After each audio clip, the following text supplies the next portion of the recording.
ভারতের আদানি গ্রুপের সঙ্গে করা বিদ্যুৎ সরবরাহ সংক্রান্ত সব চুক্তি পর্যালোচনা অথবা বাতিলের নির্দেশনা চেয়ে হাইকোর্টে রিট আবেদন দায়ের করা হয়েছে। বুধবার ১৩ নভেম্বর হাইকোর্টের সংশ্লিষ্ট শাখায় ব্যারিস্টার এম আব্দুল কাইয়ুম জনস্বার্থে এ রিট দায়ের করেন। পরে তিনি জানান, বিচারপতি ফারাহ মাহবুব ও বিচারপতি দেবাশিস রায় চৌধুরীর সমন্বয়ে গঠিত হাইকোর্ট বেঞ্চে রিট আবেদনটির উপর শুনানি হবে।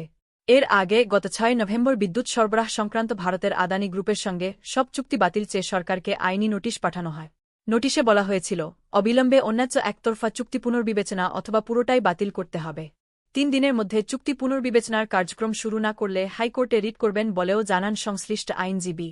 জ্বালানি ও আইন বিশেষজ্ঞদের সমন্বয়ে পর্যালোচনা কমিটি গঠন করে বিস্তারিত রিপোর্ট দেওয়ার জন্য নোটিশে আহ্বান জানানো হয়েছে। নোটিশের জবাব দিতে পিডিবির চেয়ারম্যান ও জ্বালানি মন্ত্রণালয়ের সচিবকে ৩ দিন সময় বেঁধে দেওয়া হয়। সে নোটিশের সময় পেরিয়ে যাওয়ায় এই রিট আবেদনটি করা হয়েছে। গত ২৮শে সেপ্টেম্বর জাতীয় পর্যালোচনা কমিটির সভায় ১১টি বিদ্যুৎকেন্দ্রের সংশ্লিষ্ট তথ্যপাত্র সংগ্রহের সিদ্ধান্ত হয়। এসব তথ্যপাত্র ও নথি কমিটিকে সরবরাহের জন্য বিদ্যুৎ বিভাগ থেকে নির্দেশনা দেওয়া হয়েছে। এর মধ্যে আছে ভারতের আদানির বিদ্যুৎ কেন্দ্র। এর আগে বিদ্যুৎ বিভাগের নির্দেশনায় দেশের স্বার্থের বিরুদ্ধে গিয়ে ভারতকে খুশি করতে আদানির সঙ্গে তাড়াহুড়া করে ২০১৭ সালে সদ্যপতিত হাসিনা সরকার বিদ্যুৎ ক্রয় চুক্তি হয়। ওই সময় দেশে আমদানি করা কয়লানির্ভর কোনো বিদ্যুৎকেন্দ্র চালু হয়নি। এসব চুক্তির একটি করে ২০১৭ সালে আদানির সঙ্গে করা ২৫ বছর মেয়াদী বিদ্যুৎ ক্রয় চুক্তি।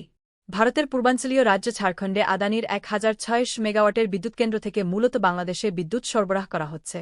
বাংলাদেশের সাধারণ মানুষ আদানির সাথে করা এই চুক্তি অন্যায্য বলেই মনে করে। আর আপনি কি মনে করেন, কমেন্ট করে জানান।